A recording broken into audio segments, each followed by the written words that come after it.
Hey, good afternoon. This is an update on the Minnesota primary. It will be on Tuesday. We were planning on doing some type of primary program Tuesday. There are elections in quite a few states going on. This is the only polling that we have other than private polling. This is from Emerson College, and you'll hear their podcast after we get out of here. The Emerson College, again, is on Boylston Street in Boston, right across from the Commons. Can't beat that. They also have a West Coast campus. Dr. Kimball, I believe, is the Spencer Kimball. He is the director of polling at Emerson University. One of the more respected polls out there. And he's Spencer Kimball, yeah. Anyway, nonetheless, this is the Emerson poll, and we'll look at it here on the 13th of August, 2018, from WBRN. That's who we are, and on the Boston Red Network. Nonetheless, the governor's race is very, very close, no doubt about it. We also have a Senate race going on out there. Let's get to the governor's race first here. We reported on that, and very close. Some of the private polling had the race very close. Lori Swanson is in the margin area, leading by 1 point. Tim Walz, 28. She's 29. And the Erin Murphy is basically statistically tied with the two at 19% and 24% are undecided. So that in itself is very interesting. A large number of people undecided in that race, meaning that it could go either way. There are two women in there. Ms. Murphy is sponsored by Emily's List, and Emily's List has a pretty good success rate, no doubt about it. But Lori Swanson has ran statewide races. Ms. Murphy, Erin Murphy, has not. And so thus she has a name recognition. It'd be interesting to see if the last minute story about the politicalization of the Attorney General's office will affect that. Virtually about 25% people out there. Tim Walz, he's from the southern part of Minnesota. And he is a Congress type there, well known in that area down by the Iowa border. That was the area that Hubert Humphrey and Walter Mondale got their start in southern Minnesota. So it is important. Whereas, as Professor Kimball said, Lori Swanson has Rick Nolan. He's out of the 8th District. That's the Iron Range of Minnesota. Used to be a progressive bastion there. The Communist Party of the United States actually started on the Minnesota Iron Range, Gus Hall, etc. But that area has turned more somewhat purple. We did have an election run in that area outside of the city of Duluth on the Wisconsin side, and the Progressive Democrat was able to defeat the Republican there. So we are seeing some things happen there. And also that district of Minnesota 8 voted for DJ Trump, and so did Minnesota 1. That's where Walz comes from. But Walz and Rick Nolan were both able to win a re-election in those areas. So this is a very, very tight situation there. On the Republican side, you have old Tim Pawlenty. He's leading some guy named Johnson, 43 to 34, and 23% of the people that's on the Republican side are undecided. Now, Pawlenty has the independent vote 66 to 31,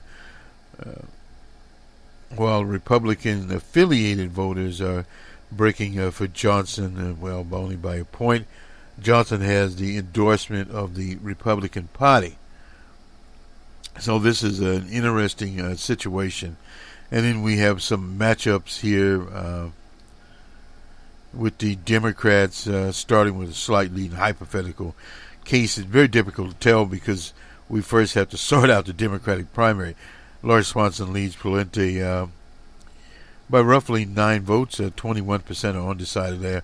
Walz leads him roughly by about the same, 44 to 33, with 23% undecided. The race tightens if Johnson wins the nomination against Lord Swanson. He trails 37 to 32, with, of course, 31% undecided against Walz.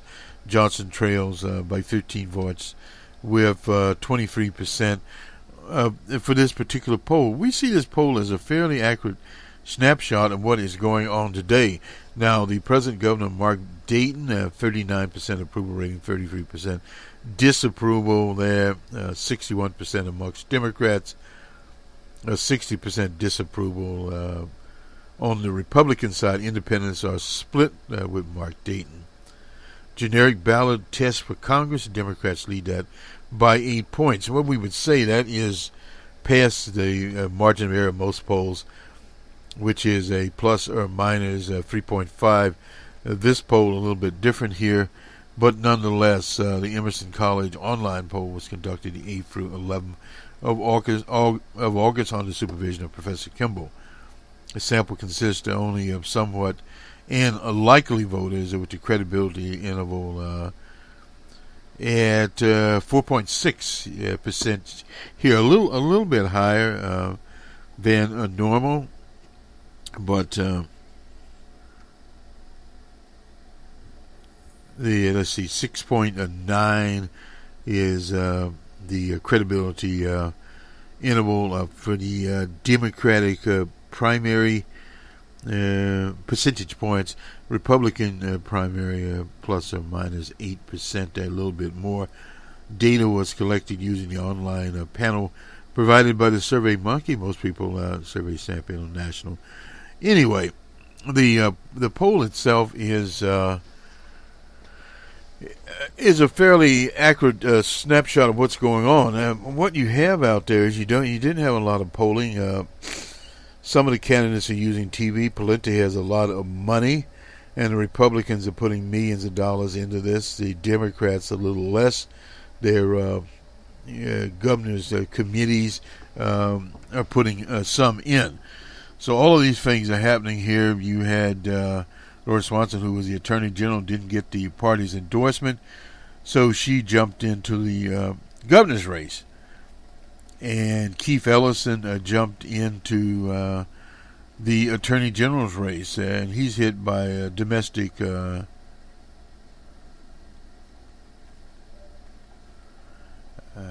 violence accusation, and these kinds of things at the last minute of themselves are very, very suspicious in themselves. This is a former girlfriend that made the allegation. That relationship ended, I believe, in 2016, sometime 2016. Monahan evidently is a woman's name there. Evidently she was drugged off of a bed, supposedly. And now she's joined the Me Too movement. What's interesting here, Keith Ellison ran for re-election to Congress. She said nothing about it. And now it's out there. And some of the other candidates in this race are fairly unknown characters here that hope to get some kind of traction out of it. Whether or not there's much traction there is very difficult to say at this late date. Does it cause further confusion? Perhaps so. There are 50,000 ballots out there, early ballots, absentee ballots, etc., have been mailed out and returned. So there's a lot of early voting in this particular election. So we will be, of course, monitoring that situation. This will probably be a late one on Tuesday night, as many will be coming in. We'll see where it will end up there. It's very difficult to say. Well, what this poll does evidently drive home that at this point in time, this neck and neck race between Lori Swanson and Tim Walz. And Murphy, where does Murphy stand? Is Murphy there, the party endorsed candidate? Well, there are about 25% of the people out there undecided. So any one of these people could get a surge there. Murphy has been working for roughly 20 months, and so has Walz running campaigns. Lori Swanson, who already has name recognition, didn't need to do that. She doesn't have a paid campaign staff, evidently, according to the news reports. She does have a poster, and evidently that's why you saw the attack ad on Walz not being in Congress, because he was too busy running for governor. And whether that hurts him or not, excuse me, very, very difficult to say. And then we look at the general election, how these candidates would do. From the polling event we have, they stand in a pretty good shape. Let me just run back through that very, very quickly here on this particular race. Emerson here. If we, let me see, get here. Well, it's a Swanson and Johnson. She's up by 5. That's a Republican. Walz and Johnson. He's up by Walz by 7. And against Pawlenty, Walz is up by 11. Lori Swanson is up by 8. So according to this poll, actually, Walz runs a little bit better. In the Senate race, we have a very close race here between Smith and somebody named Housley. Professor Kimball pointed out that Housley's husband is a hockey coach. Didn't know that, but anyway. Nonetheless, and in the other Senate race, Amy Klobuchar is ahead by 24 points. She usually runs ahead, so we don't really need very much on that.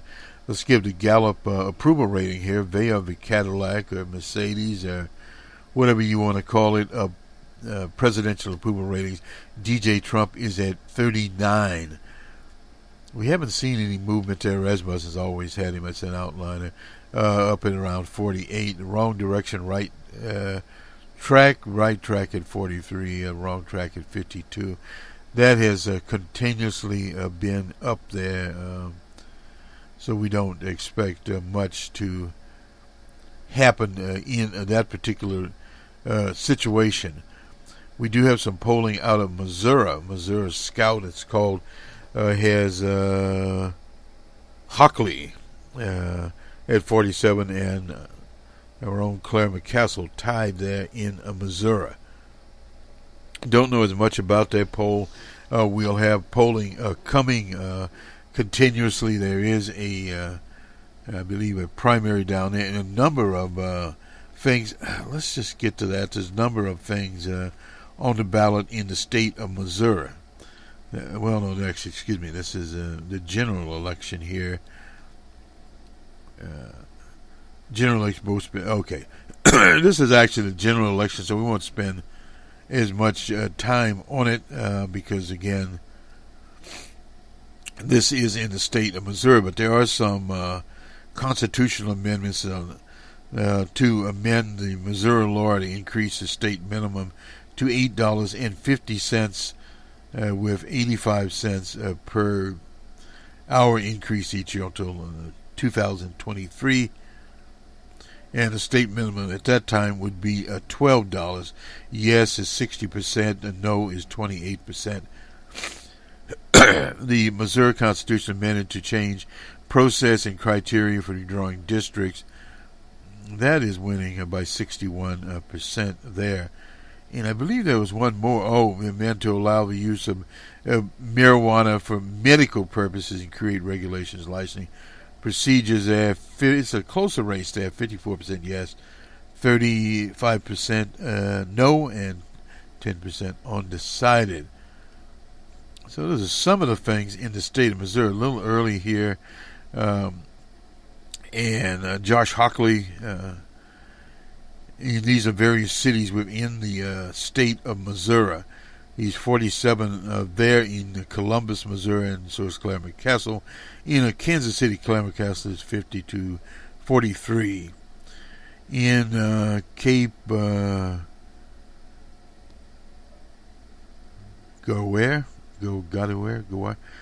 Jadro.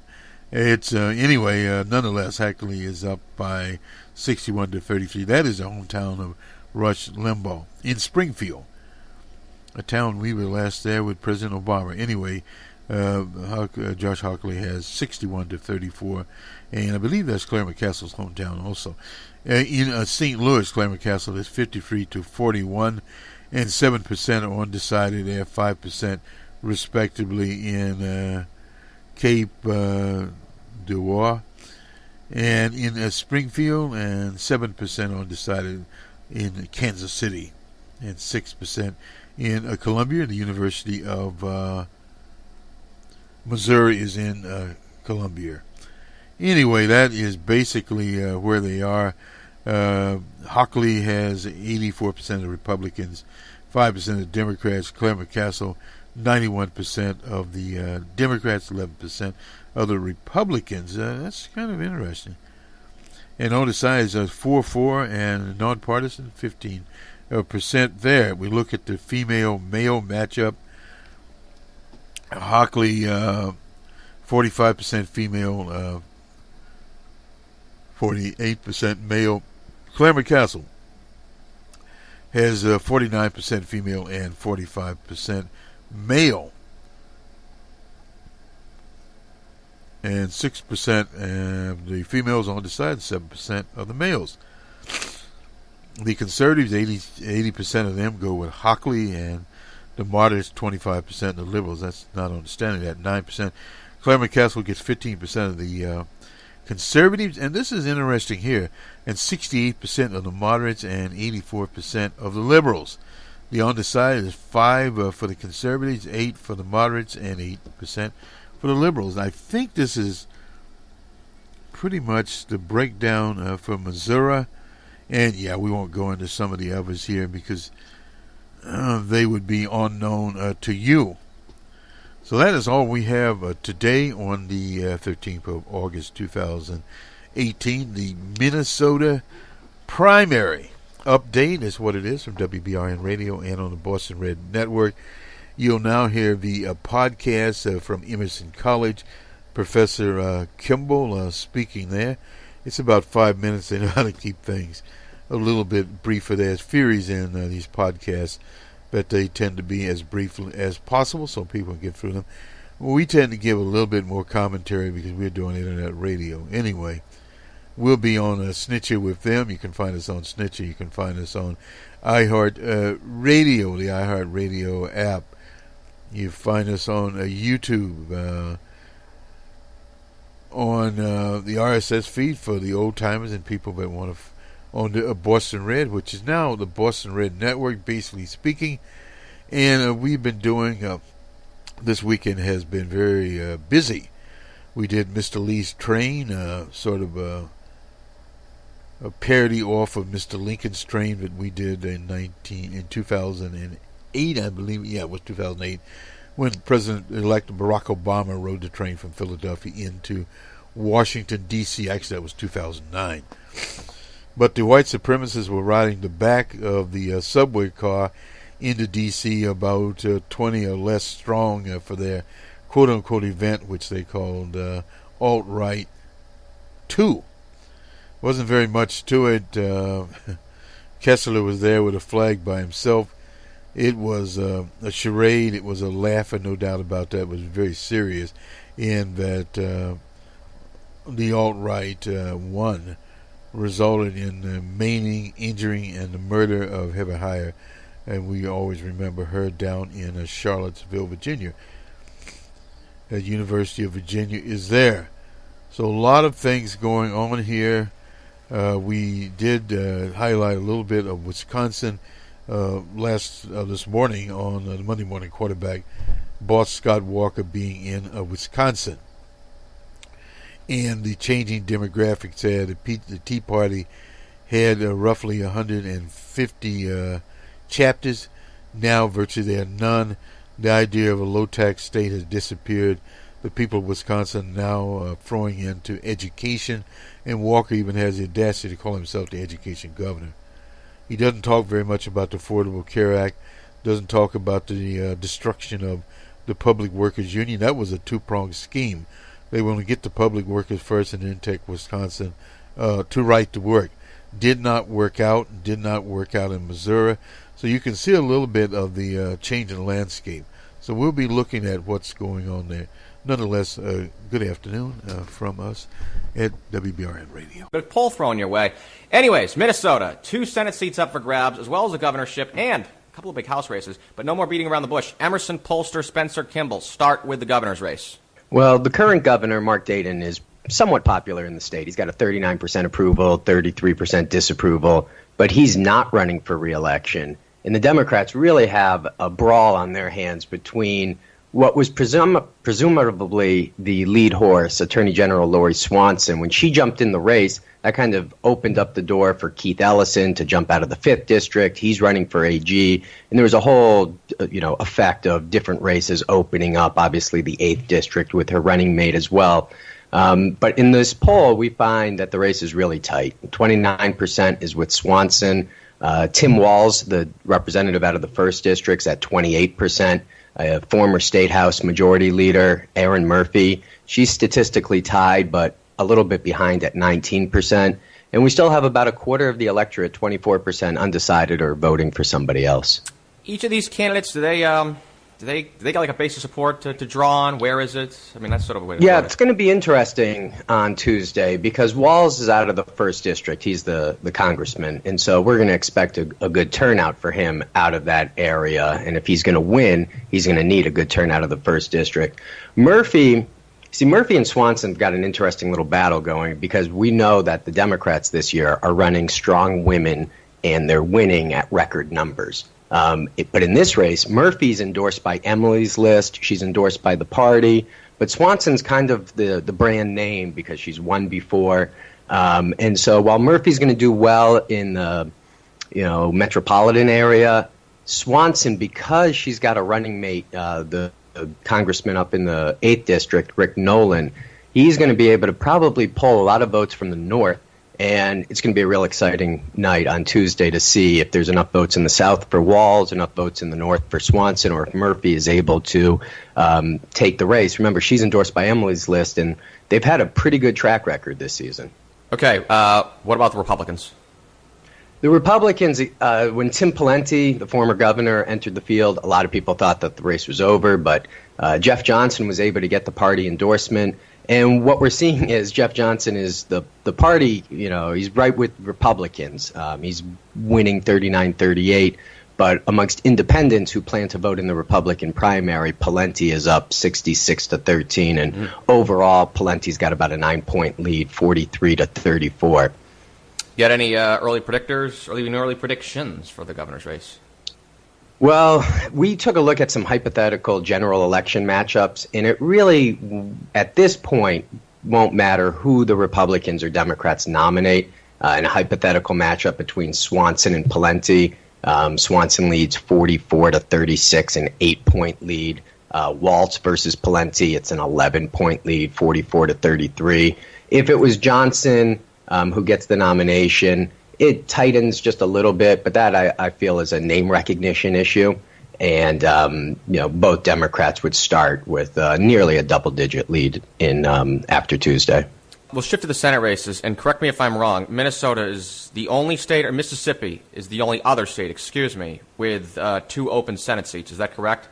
That is correct. Well, I wouldn't say open. Klobuchar is and Wicker down in Mississippi are the incumbents. But yeah, in the second races, you have Cindy Hyde-Smith down in Mississippi, but you have Tina Smith up here in Minnesota.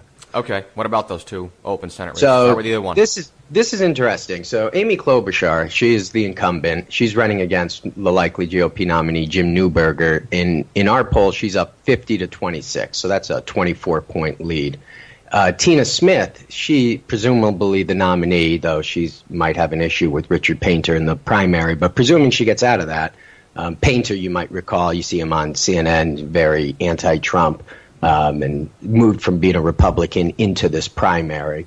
But It's presuming the former that Bush ethics lawyer, right? Exactly. Okay. But presuming Very that familiar.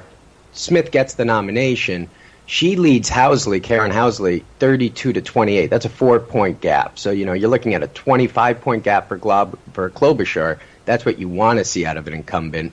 But instead, what we have here is a very tight race. And what was interesting is we even popped in Al Franken versus Karen Housley. Remember, Franken had to retire, or as part of during the fall of 2017. And when he gets in the race, he's up only 1 point, 41-40. So, Franken is certainly not in position right now for a political comeback. But you can also see that this Senate race is potentially something that the Republicans might be able to pick up, though I think it's quite a long shot at this stage to presume that. But Housley is a state senator, and for a state that loves hockey, her husband is a Buffalo Sabres head coach, and that might work for her, being able to connect, similar to what we're seeing up in the 8th District with Pete Stauber, a former NHL player for the Red Wings. He's looking to actually fill Nolan's seat. Remember, Nolan is the running mate for Swanson.